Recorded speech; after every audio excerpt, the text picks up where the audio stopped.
Okay, I think we can get started. So this is a keynote session. So the presentation will be given by Dr. Lung-Hsiang Wone.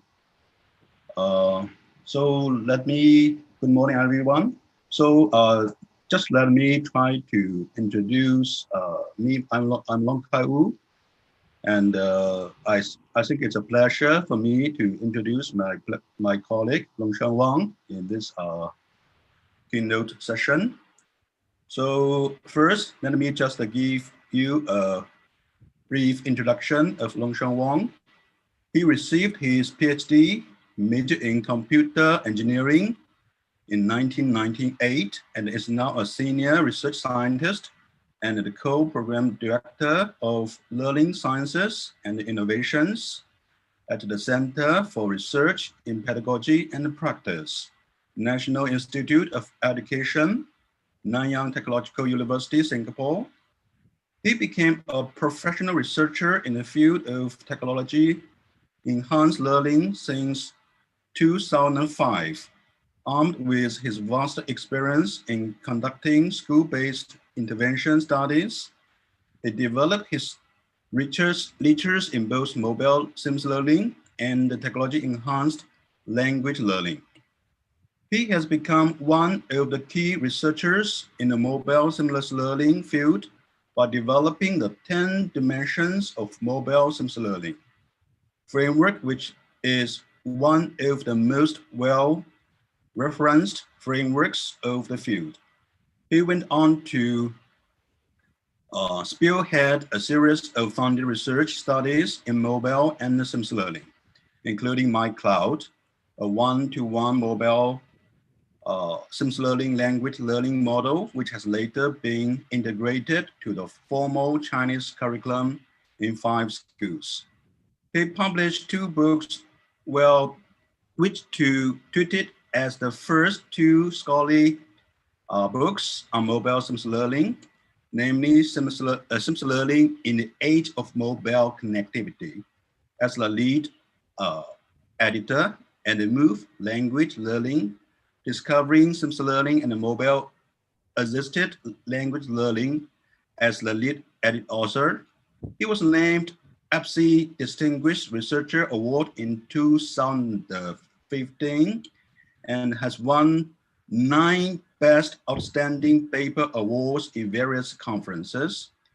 He is the immediate past president of the Asia Pacific Society for Computers in Education and a managing editor of the SSCI Indexed Asia Pacific Journal of Education. Okay, so let's welcome Dr. Wong to give his presentation. Okay, thank you, Long-Kai, for your kind introduction. Yeah, so good morning and good afternoon and good evening to everybody. Very glad that I have a chance to be to deliver some of my reflections on over the past 15 years research in technology enhanced learning. Well, most of the presentations in this conference are mainly on talking about the solutions you have discovered, from your research. For my talk, I want to focus a little bit more on the research process, the design process, the reflection on it.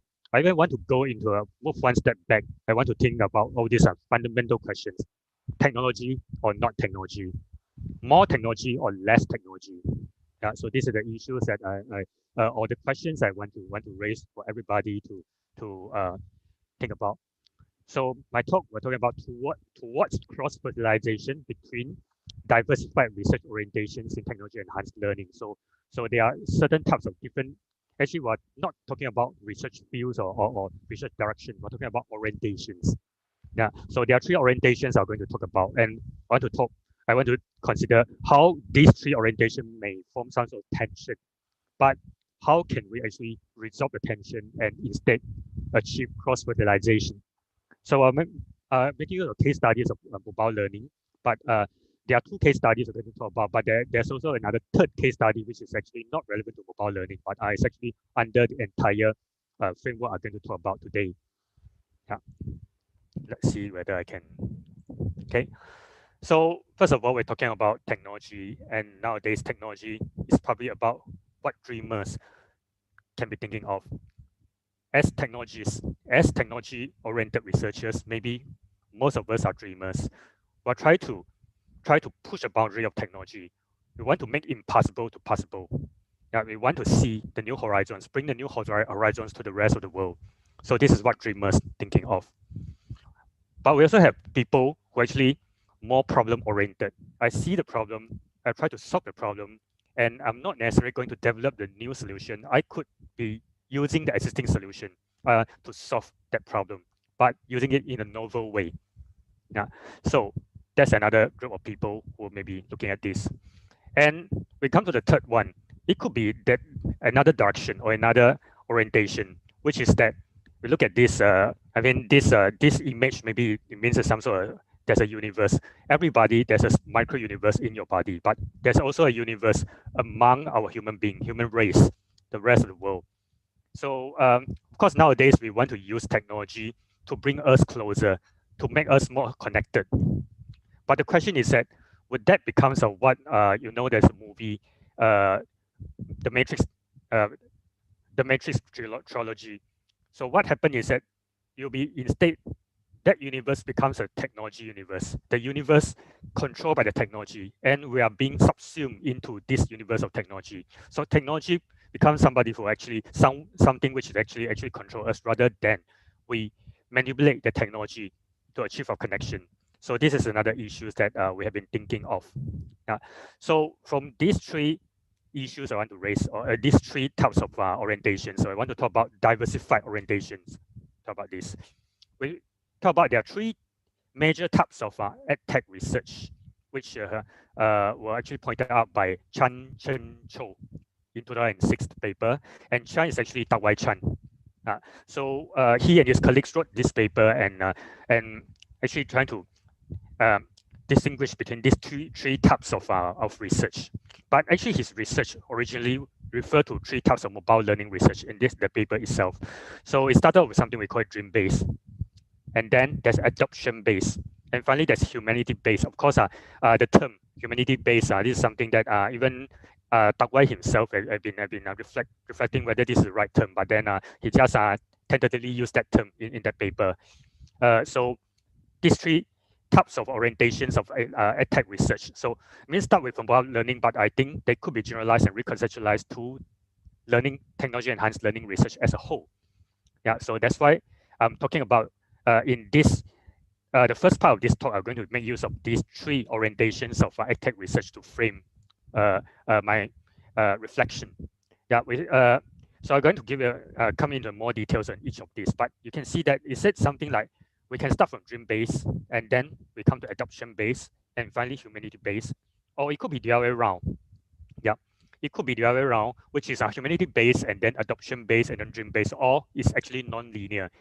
Yeah, the process can be actually kind of you can have bi-directional, you can have different directions or different processes. And the question is that, do they form a spectrum? Or they are not mutually exclusive. Maybe one study, it could actually encompass more than one types of one orientation of the research I'm talking about. So I'm making use of, so I mean, this is another direction. So I'm making use of ebooks for learning as an example. It's not my study. I never conducted any research on ebooks, but then make use of that as just an example, or maybe as a metaphor, yeah, to present how ebooks for learning, this research direction, yeah, can be conducted in these 3 different orientations. Yeah, so let's see.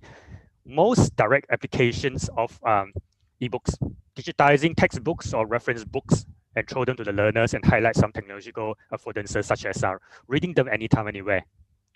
Maybe there are some digital bookmarks you can add in. Maybe there are annotations, also digital annotations and highlighting text. Hyperlinks and multimedia is something that the printed books don't have. Yeah, many of the affordances are also available in printed books, but if just throwing them to the learners to read and let the learners decide how they're going to do it with ebooks, this could be something we call transmissionist learning. Is it just spoon feeding? So the question is that it depends on how individual learners read the ebooks. Yeah. So is it just absorb the content at its face value? Is it the case? Or the readers themselves, the learners themselves must be a reflexive reader. Yeah. So now we map it into dream-based. If there's any types of dream-based ebook research, we want to push the boundary of technology, the point I mentioned just now. We want to develop the previously unknown edtech from the known general technology. That's another way. Yeah. Okay. So back to the example, ebooks, develop new affordances. For example, Web 2.0. Collaborative annotation, sharing of notes, this already have commercial tools available even 10 years ago. Evernote, Diigo, Microsoft OneNote, all this, that they allow collaborative annotation and sharing of notes. Yeah, so these are all Web 2.0. AI, maybe we can do student modeling when you're doing reading books. Yeah. So you can recommend reading pathways. Maybe you don't have to always follow the linear from cover to cover, from first page to last page. You can jump pages and then recommend, okay, just read this part, it still works. Or okay, you finish reading this chapter of book A, and then you can skip to, you can switch to another chapter of book B. That's also possible if you want to do that. Learning analytics, for example, collecting reading patterns, and then clustering ebook readers community, and build network readers communities based on interest. Yeah, you can go that far. Okay. And now, next, we talk about adoption based. Embrace the present rather than dreaming of future. We embrace the present. Okay. Informed by establishing learning theories or pedagogies, we want to adopt existing tools. Or maybe we have some problem, burning issues we want to solve. Yeah, at the ground. Yeah, we try to find whether we can find tools of this. So there's cost consideration because there's no all-rounder tools available, because that's a problem is already there.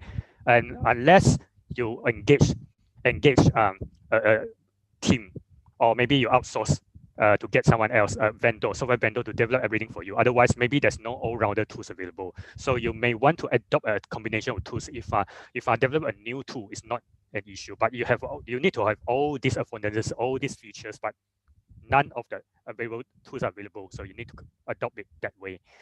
So even derive novel ways of using them. So in fact, this is the point that I raised when a few years ago, because I was also involved in ICCE, this Best Paper Awards guidelines. I developed the guidelines many years ago. So we actually kind of try to reposition our Best Technical Design Paper Awards. This is a background knowledge, because other than just simply focusing on developing new technology, yeah, we making that to kind of becoming the kind of criteria of choosing the best technical paper award, design paper award for ICCE.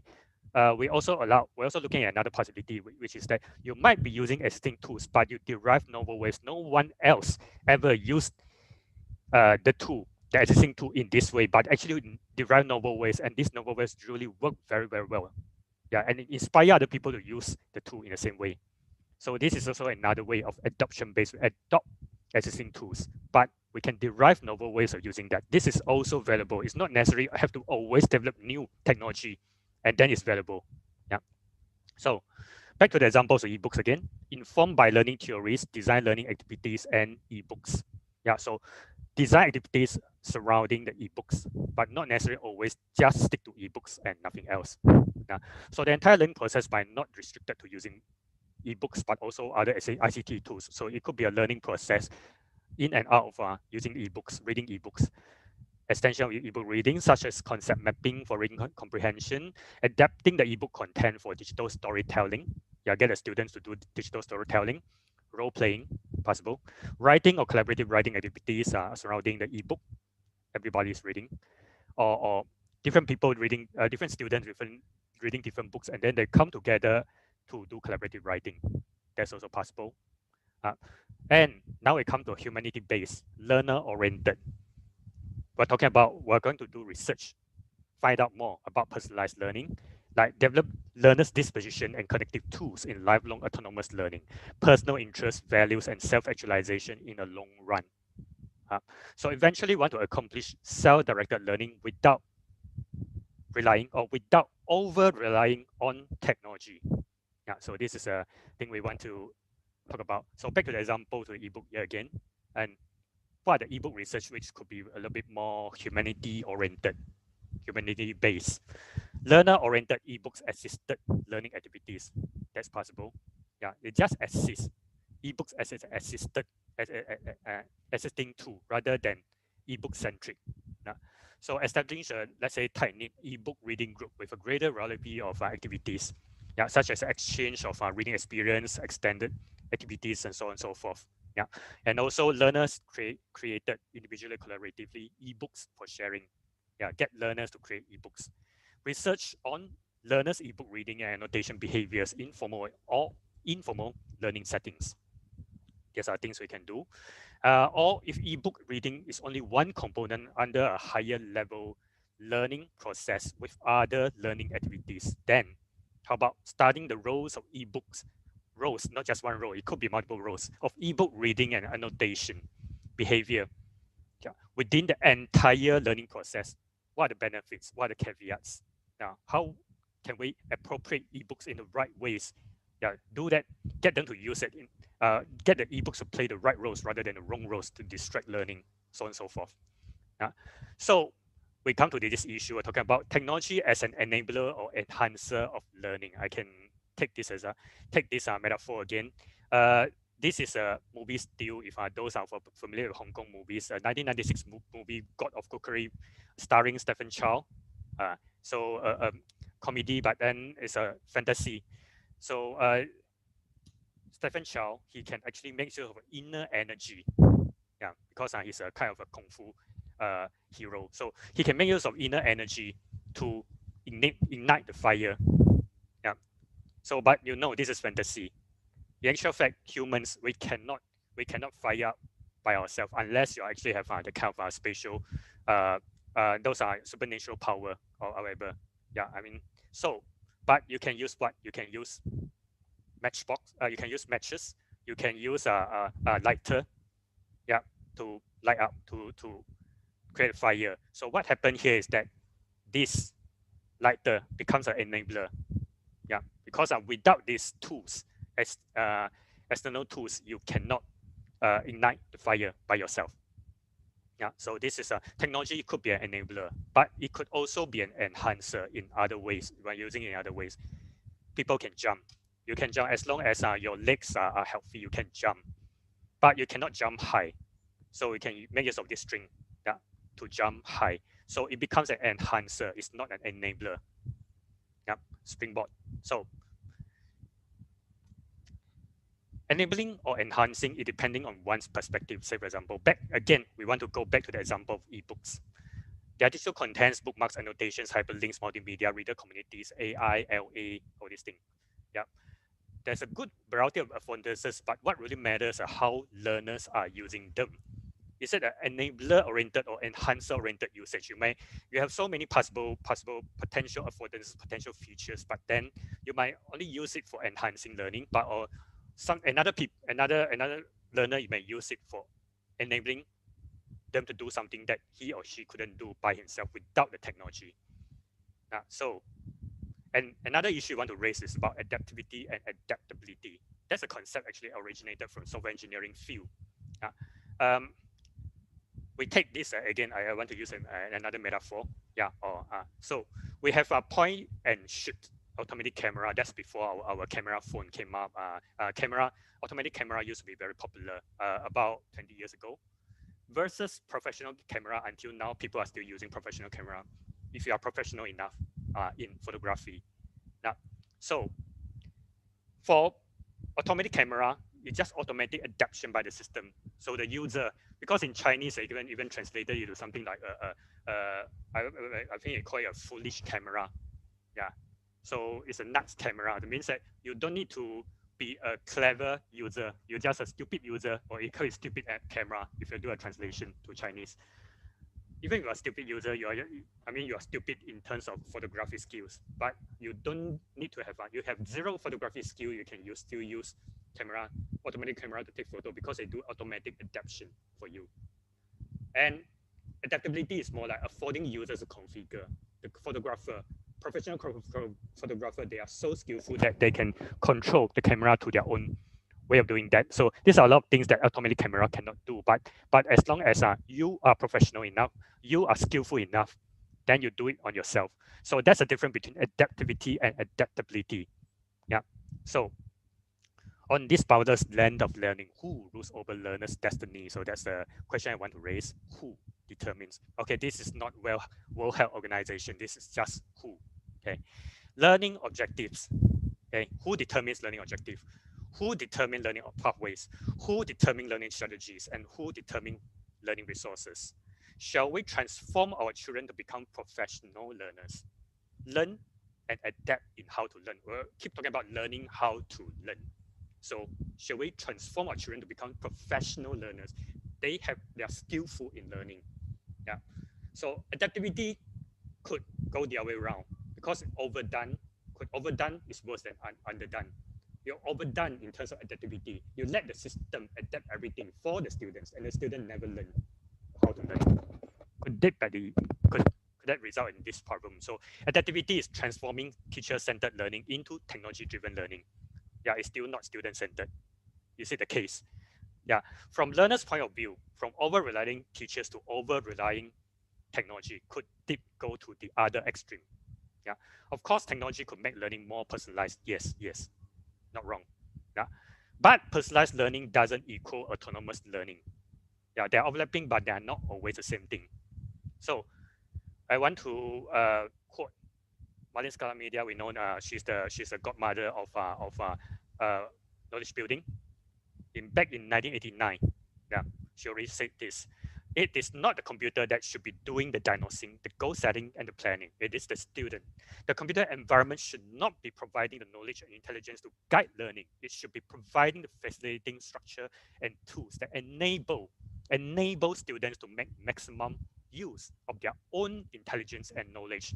So you augment students' intelligence in learning. Yeah, rather than replacing the students' intelligence in learning. So if learners are over-relying technology to drive their learning, over-relying on technology, okay?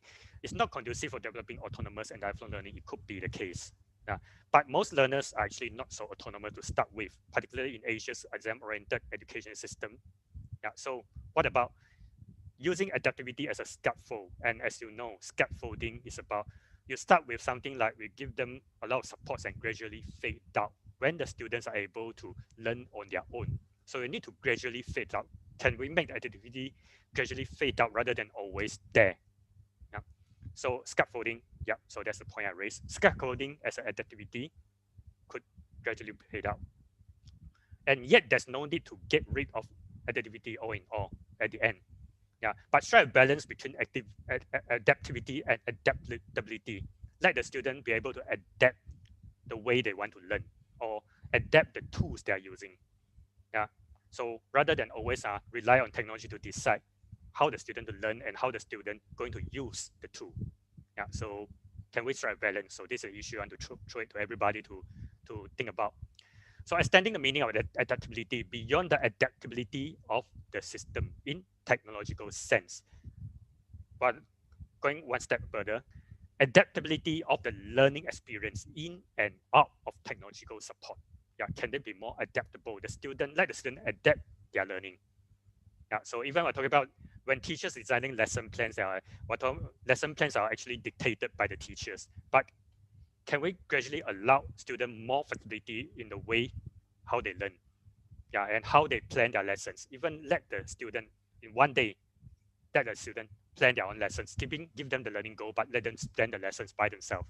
Yeah, so adaptability and adaptability but are not just two features of technology, but connecting two maybe non-dichotomous conceptions of education and learning. So this is the way I see it.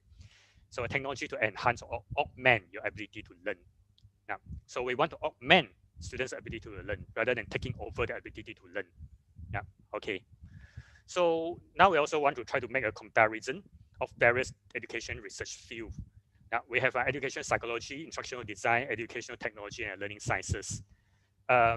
We, of course, in this conference, we're more focusing on education technology, but we also have some learning sciences colleagues and also instructional design colleagues are actually joining this conference. In fact, I myself consider myself as actually somewhere between education technology and learning sciences.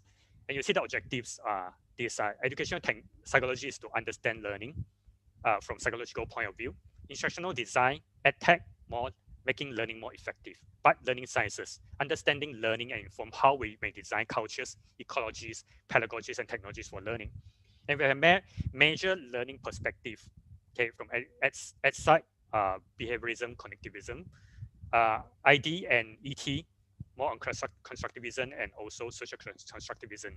While learning sciences with everything, mostly, okay, without behaviorism, mainly cognitivism, constructivism, social constructivism.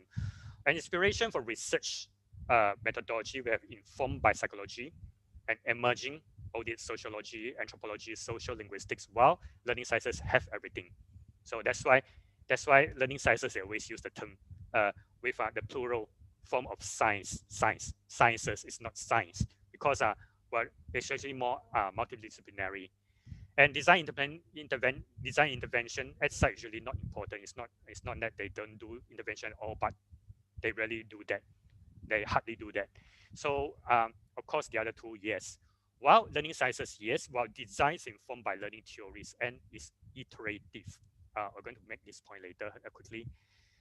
Because of the time constraint, because I look at the time, so I may not want to go into this too much details about on these slides. But I want to quickly talk about this more making a comparison between quasi-experimental research, which is most of the EdTech researchers are doing, and design-based research is actually that key research methodology of learning scientists. So we have the main point I want to raise here is that usually design-based research is spearheaded by external researchers, but there's supposed to be high level of teacher participation. While quasi-experimental is not necessary, teacher could be just an implementer, has not much say about the design. Yeah, usually it's a researcher who have more say, greater say. While design-based research, teachers' voice are always being strongly respected. Deliverables pedagogy is generic but not necessarily adaptable for local needs. but design-based research is reasonably generic but adaptable for local needs. So I'm going to talk about these local needs later. Yeah, okay. And research versus practice, of course, actually Mental is more research-oriented, while design-based research is research-oriented but emphasize eventual translation and diffusion. So they still talking about this the entire process from research to practice. Okay, yeah, and characteristic of pedagogy proposed. Usually, and Mental will assume that initial design is ideal. The study is meant for proving or disproving this assumption. While DBR are not assuming that the initial design is ideal, the design could be gradually improved through rounds of design, implementation, and reflection. Yep. So these are also a few points to raise, like research environment. I would say Mental is still tightly controlled classroom environment, which we can call it clinical environment. While design-based research is real classroom, schools, and society. Maybe some of you maybe can't tell the difference between these two. Yeah. In the next slide, I'm going to talk about this. And variables, experimental, when you're doing an experimental group, control group, or multiple experimental group, you're just picking one variable from each among all these different groups of study. While design-based research, you can tweak multiple factors or variables in different iterations of study. Yeah, so that's the differences between analytic science and design science. Yeah, for analytic science analytic sciences, which is something like Mental is one of the representative way of doing that, and they believe in we want to control the variables, but actually these analytic sciences are the idea actually came from natural science research. When you're talking about your research on quantum, your research on whatever chemical compound and whatsoever, all these things you can control. You can control in the clinical environment very well. Yeah, but in design sciences, the way they see that is that classroom environment, this is a human environment. There's no way you can do the total 100% control variables. Yeah, you can control variables during your study because the researchers around, they can try to control as much as you can. But once you are done, okay, you want to kind of distill it, you want to implement it in real classroom, and a lot of people going to use it, a lot of different classroom, a lot of different schools going to use it. And there are a lot of human factors that there's no way you can control that variable which you intended in your original design. And that meant actually the controlling variable, this is something actually becomes a myth. So that's why learning sciences feel they come up with DBR to try to address this problem. Yeah. So this is also the point. I think later when I show talking about my case studies, because the next two studies, the first one is not, but the other two studies are actually using DBR. So I'm going to talk about this in a bit more detail. And to frame my next three case studies, of course, using TPAC, and most of you actually know what TPAC is. Originally a teacher's PD framework, applications later extended to analysis, evaluation of guiding technological, pedagogical, and lesson plan design, etc. Okay, so because of the interest of time, I will just skip this as you know that quickly just talk about this. We have, for those who are really new to this, we have, that as teachers, they believe that teachers who are doing technology, using EdTech in their practice, they supposed to possess these 7 different domains, these 3 different domains of knowledge: technological, pedagogical, content knowledge, and the combination of them. So there are actually 7 dimensions of TPAC. Yeah, as you can see here. Yeah. Yet such knowledge domains could be distributed within any collaborative research study. Their first type of study, research participants in different capacities like scholars, educators, students, industrial partners, policymakers, coming with their respective goals, expertise, experience, and constraints. They come together, work together. Yeah, so this is first type. I just kind of second type, joint ventures among scholars of different research orientation. They are all scholars. Yeah, so they could be dream-based researchers, adapted-based researchers, and humanity-based researchers come together. That could be the case. So I just called it, okay, I kind of casually call this inter-capacity collaboration. And second type is called intra-academic collaboration. So now I come to the cross-fertilization. Yeah, I finished talking about the diversified orientations. Now it's cross-fertilization. my early study, collaborative inquiry, 2007 to 2008, intercapacity collaboration. So what happened was that we try to work with our MOE officials, Ministry of Education officials, and school teachers, yeah, collaboratively coming out. I mean, we try to identify students Chinese. This is on Chinese learning. Chinese students Chinese learning problems, and can we come up with solutions that make use of technology? It means that we're coming out with new pedagogical design. So we brought together about 14 teachers and 3 MOE officials, including 2 of them are from the curriculum development, National Curriculum Development Department, and 1 from the EdTech department or division. Okay, their terminology is division. And we came together. So we did this study. We used collaborative inquiry model to do that. And at the end of the 1-year study, we did a qualitative analysis of this entire process, and we distilled a model. So this is the first part of the model. So we have teacher, MOE officials, teacher educators, and researchers. They work together. We work together. Yeah. So of course we are teacher educators and researchers because I come from National Institute of Education, and we are teacher educators as well. So we have complementary contribution. Yeah, teachers, they understand student characteristics well. They have the first-hand experience. They have teaching experience. They have school context. They understand better than any of us. Yeah. So MOE officials, they contributed visions, policies, and rationale of the national curriculum, and also their EdTech. Yeah. And for our part, we provide theoretical framework, research methodology, and we also introduce technology. So all 3 of us come together. We hope to achieve student learning. But okay, so you can see how this knowledge are distributed to begin with. Knowledge, okay, teachers are CK and PCK, MOE officials are CK, PCK, and TK, while teacher educators and researchers were PK, PCK, and TPK. So knowledge we distributed, and we try to synergize. And eventually, we hope to achieve student learning, which is a key pack. Okay, but beyond the rosy picture, while we have complementary contribution, we have contradictory expectations, which are potential sources of product-related tensions. We have another type of tension I will talk about later. We see what type of tension we have. Yeah. While teachers are emphasizing practicality, I participate in this project because I want to improve my teaching. I want to improve my own students' learning. Yeah. And while for our case, I mean for for researchers' case, we want to emphasize theory routing, while teacher actually this is less of their concern. Yeah, as long as I can improve my teaching, improve student learning, that's fine, whether it's theory routing or not.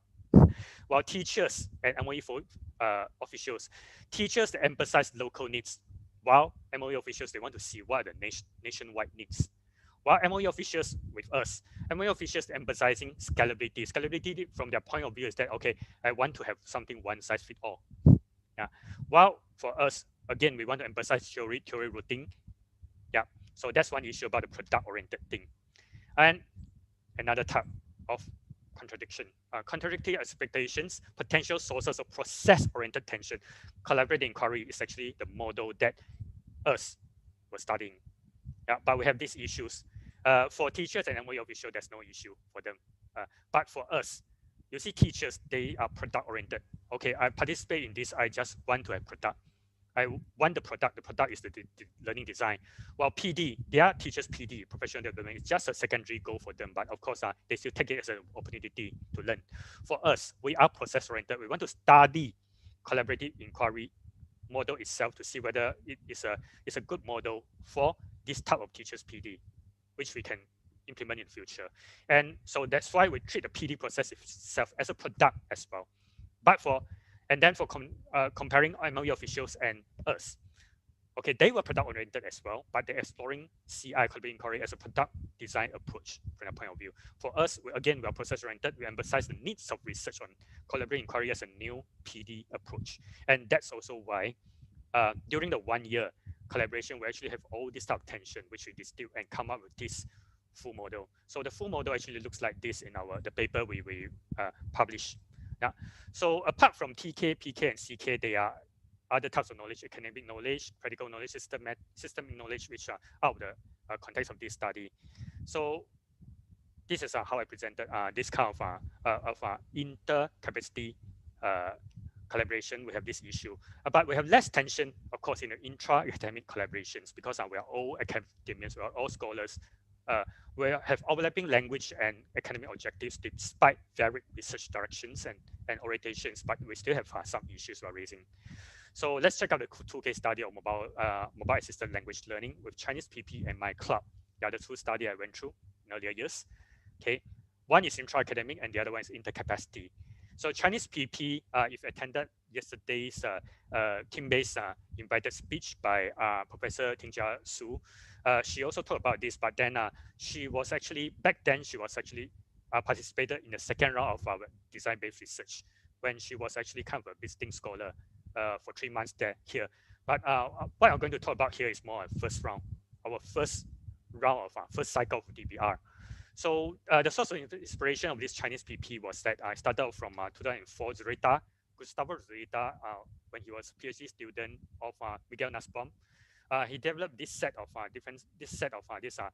mobile computer supported collaborative learning tools, which are something like this. We see this at the left when they're doing Spanish. They're learning Spanish words. So they usually always have a fixed group of students of 3. Each of them are the one-to-one mobile device.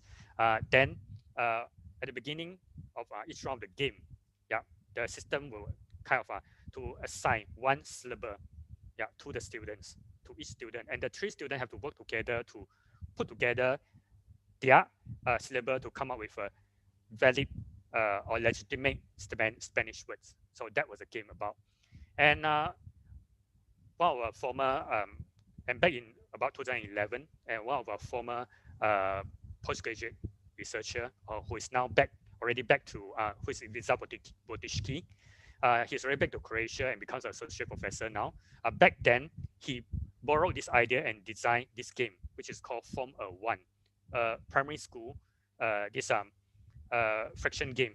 So each student in this group, maybe 15 students in this group, they were assigned one fraction, and they need to form groups that all their fractions add up together is 1.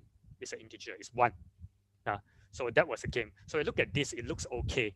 Yeah, students, I say, okay, this is fun, and I can just start to do this kind of mental calculation, and then I try to group together with my friends. Yeah, so I need to invite them to join the group, and then they have to agree. Okay, so then we design, say, okay, maybe Chinese we can do that because we have Chinese characters, and Chinese characters are actually component based, so we can assign each student a component, and then they try to put together this. So this is a synthesized of distributed knowledge for primary 3 students game. We have me and Professor Chikit Lui, him, we are both come together as TPK, and Ivica Botishki, again, he continued to develop tools for us. He come up with TK, and Sun Ji Zhen was our former collaborator. He is now back. She's now back to Taiwan, to become a professor. Okay, so her background is actually on Chinese as a second language learning, especially on vocabulary learning. Yeah, so she's actually more a content person, CK and PCK. So we try to bring together to become Chinese PPP, which is TPAC. Yeah. So, but then the first design, you look at this at the left-hand side, it looks very much like the original Form a One design. Now, so when you're playing the game with fraction game, it looks okay. But when it comes to the design of this Chinese character issues that. So the preliminary design is very much TK driven, very much TK driven. But the pilot student actually, at the end, we do a quick study, exploratory study. The students preferred card game. We use a card game version. We get a student individual cards of components, and then they can play. And at the end, all students but one preferred card game and hated phone version. They said, stop using phone. I want to use card. What's the problem? Phone UI is actually less intuitive and actually less convenient. Yeah. Instead, actually, they increase the cognitive load because when you're using card game, so you can, these few students, they come together and then they start to just try to manipulate the card. It looks like this. This hand side, you look at this, the center phone over here. Yeah. So they can just use a card to just manipulate. Okay, we'll just try out different combination, different directions, all this. And then say, okay, visually this looks like a valid character. Okay, let's do it. Let's report to the teacher, and I get the point. Yeah, earn the points I want. Yeah, but if you design that how you look at your own and your friends, these components in the left-hand side this way, the student have to mentally compose this. Yeah. So using the phone app, choose a combination of components, then choose a character structure, then adjust component positions. Oh, this is very troublesome. I need to imagine the character in mind. From their point of view, this is very, we have this very serious cognitive load issue. So this is a TPK and TPCK related problem.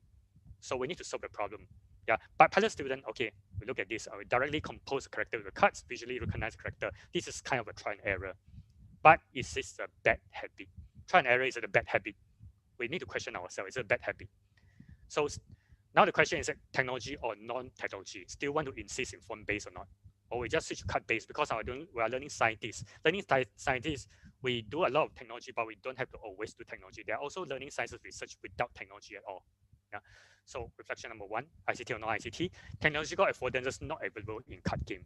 Auto-logging of character formed by individual students may also incorporate character recognition. Yeah, if you have this AI coming in. So we have these potential affordances, which you use cut game, you cannot.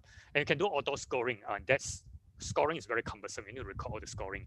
And live screening of student-generated characters on teacher's console. Teacher can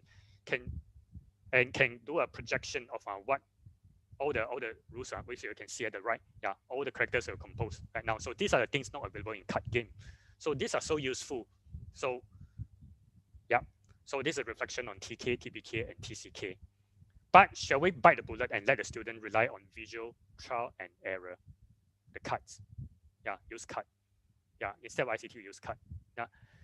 So we have reflection number 2, and instead of just making a decision based on whatever we think our anecdotal view, we actually did another round of literature review. Yeah, due to the constraint, I won't go through this. So is try and error a bad habit? Stop them. Yeah. Psycholinguistics says that. Yeah. So because of time constraint, I just quickly go through this. Okay. Yeah. Processes for what Alice said, processes for acquisition of semantic and formal components of the words are distinct. Form meaning connections initially made when learners register a form and meaning, and the fact that form encodes a meaning the same way. So due to the complexity of the relationship between them, the learner might go through more than one attempt to successfully make the form meaning connection. Try and error. Sounds like try and error. So that's what Alice said. Psychologically speaking, that's the way it works. And we go to Piaget's. Piaget's connective developmental stage. Concrete operational period, 7 to 11 years old. Children first learn by actively doing a random way, and as a result of experience and reconstruction, gradually move to think logically and more objectively. So this is actually following the natural cognitive development stage. Try and error is not a habit, not a bad habit. Yeah, the both sides of literature told us so. Yeah, not a bad habit. So, deal. Stick to ICT, but we improve the TPAC. That's DBR. Actually, not really cycle 2, it's more cycle 1.1. Yeah. So we redesigned the UI, and we kind of simulated. The design essentially simulated all the cuts game, which I can see all the students, your own and your students, your classmates this component, and you try to do a drag and drop together. And this actually pretty much simulate how it works, except that you don't have to physically come together to put together the cut together and try it out. You can try it out on your phone first, and you're happy with that, you send an invitation to friends to join your group. Yeah, so that's improved TPAC. Yeah, so that's all we have. So the same group pilot study, and now they prefer phone game when you tried it. So this is how it works. Yeah. So, and then in the second round, there are actually all these are different design, which I don't have time to go through. But actually, Tingjia herself, actually, she gave some account of this yesterday already. Yeah. Okay. So now, because of the time is very short, so I just quickly go through this my Chinese language ubiquitous learning days. Okay. We have this inspiration, how this came from, but then because of time constraint, I won't go through this. We're talking about seamless learning as well. Seamless learning means that you're going to, because you actually have all these different opportunities to learn something, yeah, at different locations, different spaces, different contexts. So all of them have their own unique, provide you unique opportunities or unique resources. Yeah, like in the classroom, yeah, the teachers actually try to engage you in the learning, try to point you at the synthesize, kind of synchronize everything in the right learning goal, learning directions, and prepare for the subsequent learning. And at home or outside, you can actually apply what you have learned or observe phenomenon and try to make reflection. And you can post a reflection on, or post your experience, post your thoughts, post your thinking on the web, share with the classmates, and then you come together to discuss and maybe do peer review or do knowledge co-construction.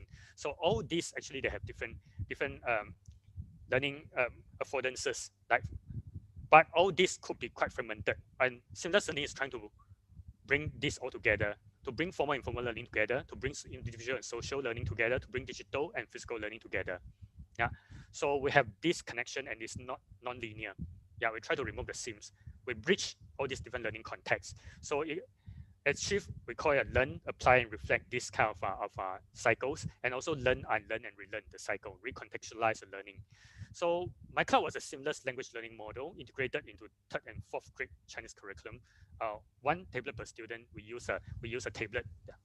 Then was a typical cycles of learning activities. So we have 2 years of Chinese curriculum.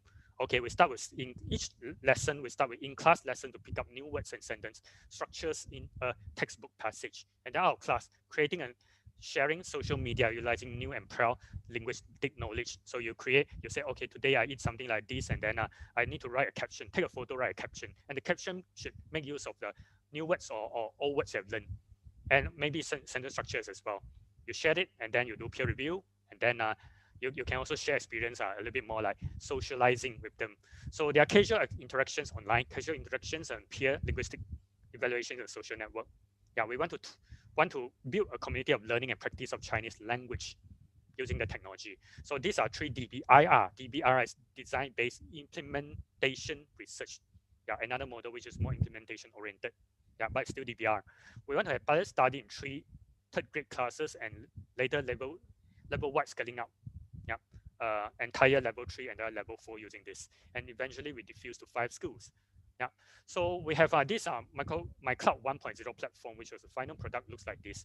Yeah, we have at the left hand side we have e-textbook, digitized textbook. When the students they read this and they encounter some of the words they don't know, or maybe the teacher tell them to do. So what they need to do is they just need to use their mouse to highlight, right click, and that vocabulary, that word will actually being pumped into this we call it dictionary, which is we call it mobile dictionary. Yeah, so this is kind of their own vocabulary e-learning portfolio. Yeah, so which we create a new word item into the mobile dictionary, which are thrown from just now when they read the textbook, and all the system will automatically just draw all the relevant content such as the pronunciation and the English definition from the web, pull it down and copy into it. And the rest, the students should continue to create contents by, let's say, creating social media. All these things are using this. And when they create a social media here, the social media will automatically being copied to their social learning space, which is at the right-hand side, and share with their friends. And then their friends can always reply to them, peer review, or maybe just socializing. I'm talking about I have a similar experience, and then okay, yeah. So look at this. This is kind of a bridging of formal learning and informal learning across these three modules, and a combination of individual and social learning, as well as a combination of physical learning and digital learning, because they have to take photos in their daily life, and they post it to the digital space. Yeah. But that was a long way to reach that stage. The objective was to design an entire learning experience, and the ICT platform is only one aspect of it. There are other aspects of packages like learning design principles, documentation of lesson strategies, sample lesson plans, learning resource archive, and also teachers PD models. So these are other aspects of the package. For sustainability, we want teachers must foster the competences of lesson designs and facilitators of full seamless learning experience. So because researchers cannot stay in school forever, the teacher have to take over. Yeah. So how about developing a platform guided by TPAC to mitigate teachers' burden in design and implementing seamless lesson? Again, we try to augment teachers' ability to design implementation, while we're not going to replace the teacher. Yeah. So unpacking the design process, we have teachers at CPK and PCK sources.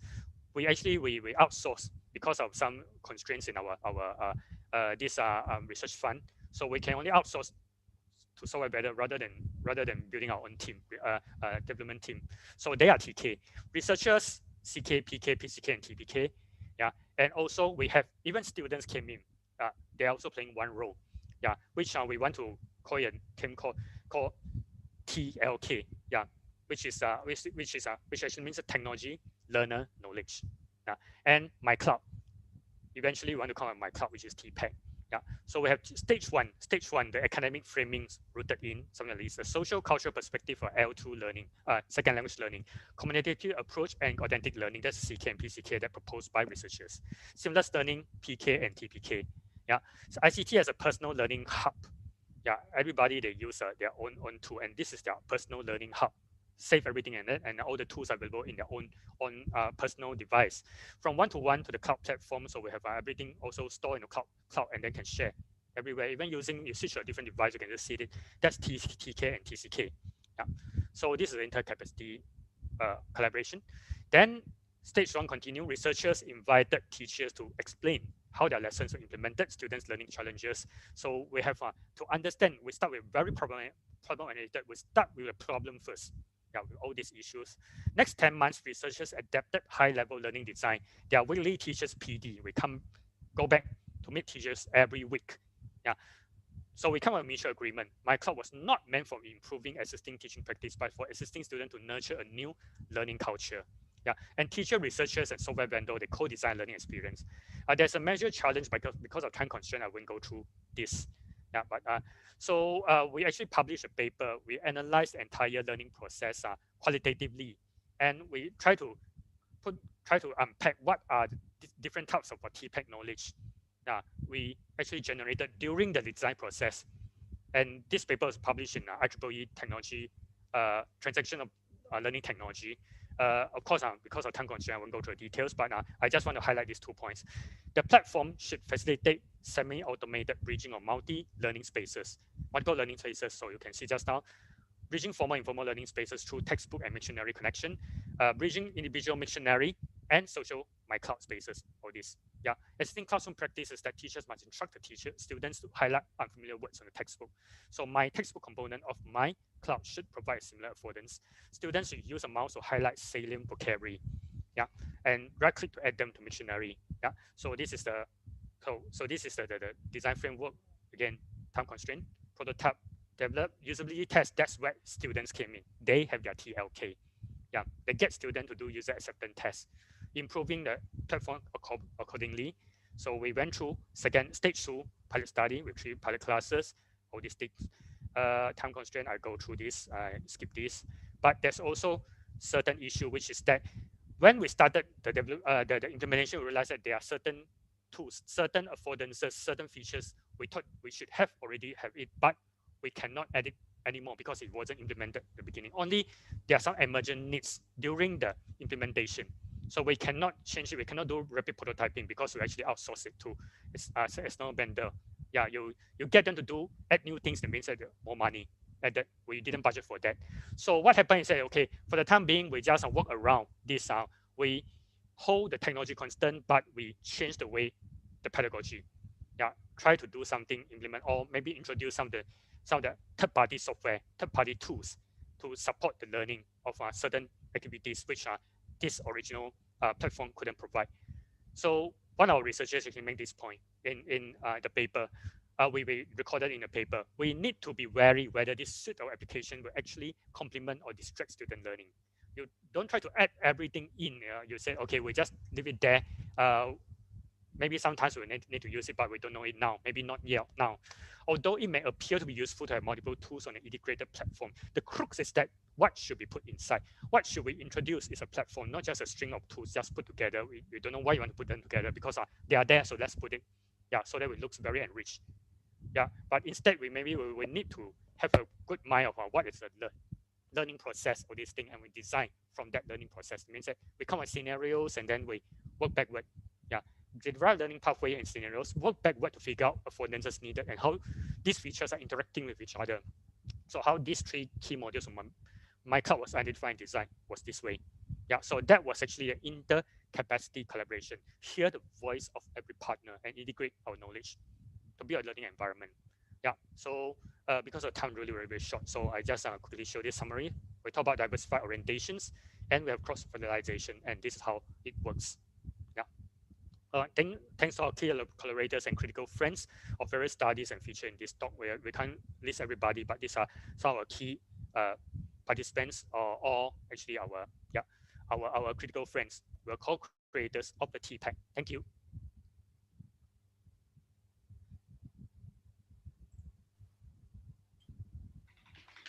So, okay, thanks for Lung-Hsiang's presentation. I think it's a very long story and matters to know about this kind of development trajectory. I guess there should be some questions from the audience. Any questions? I understand that the time is really very short now, so we should just maybe we should just let me see. So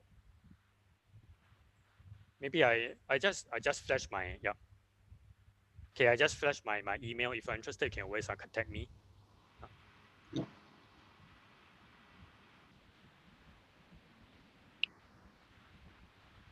So maybe I try to ask a question because so from your study, I can see this kind of collecting different spaces, right? The formal, informal, even the personal spaces. I think because this kind of collecting different spaces then try to help students in language learning. I think this could be a challenge because especially in the current situation of COVID-19, so we are talking about blended learning, right? And how can your study, your current study, or your prior study can inform us in coping with the current COVID-19 and try to achieve this kind of blended learning for language learning? I think as long as you are living, because in Singapore we're not talking about home-based learning a lot. Yeah, so in fact, I recently have been always raising examples that if you're talking about our seamless learning design, even even let's say your students are experiencing lockdown, they still stay at home. So the home is always there, a lot of resources for them to play with. Not only objects they can use, there are also other family members they are interacting with. So all these actually provide rich resources for them, to learn, either to try to make sense or try to create artifacts out of that, and share it online with friends, with teachers, and then they can do all this collaborative learning or knowledge co-creation out of that. So you always find possibilities as long as you are living, you are breathing, you are conscious.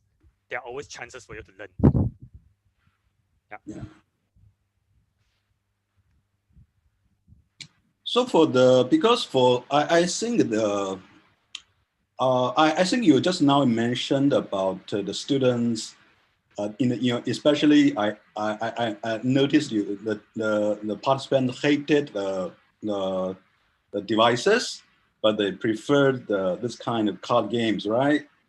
So I think that will be could be a similar situation, especially one ICT should be used at home, so we can know that maybe the learners should be more so-called autonomous learners, right? Yeah. And how can your study try to tell about the policymakers to say, oh, this kind of blended learning model or this kind of try to connecting different spaces, the school-based spaces, the home-based spaces, when all this kind of spaces can be connected, actually students could be benefit more than the prior situation.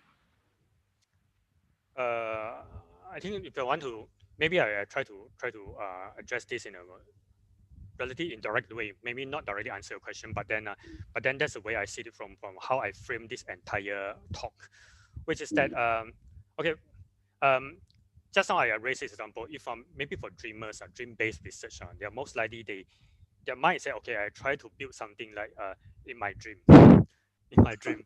So we're trying to build something that's more sophisticated. I don't say that this is wrong. Yeah, this is actually good. Actually, you show us a possibility. What are the possibility? What are the potential of technology can do for us? What are the potential solutions we never thought of?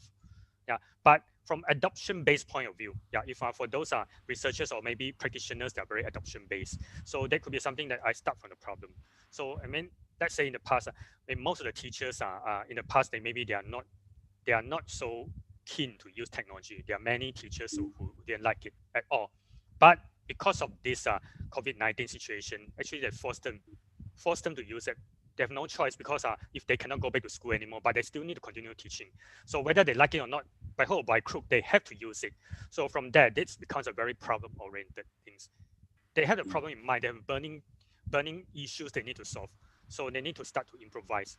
Either they learn from others, or they improvise, or they do both. And maybe they come up with new design, new ideas, which other people never thought of. Yeah, so this is also a new TPAC we're talking about. Yeah, so from there, this is actually a chance for us to derive new things from there. Yeah, rather than always talking about what are the very fixed, very established concepts, established technology, established solutions we can offer to the policy, we can offer to the teachers. But because of all this problem-oriented mindset, we let the teacher to be able to be given the chances, yeah, to derive their own concept, maybe with the help of us, maybe the help of the government, the ministry, if they do have a technology experts in it. Yeah, but always give them a chance, problem-oriented. Yeah, that will come up with a solution. Okay, thank you. Thank you. So that is thanks for the Wone sharing. So I think it's all a pleasure for all of us. So I think we should have a certificate to the Wone, but actually this is a virtual session. But I think we should give our applause to the Wone's sharing. So that's all for today's session. So thank you all your participation in this session, and let's wait for the next keynote, right? Thank you. Okay, that's all.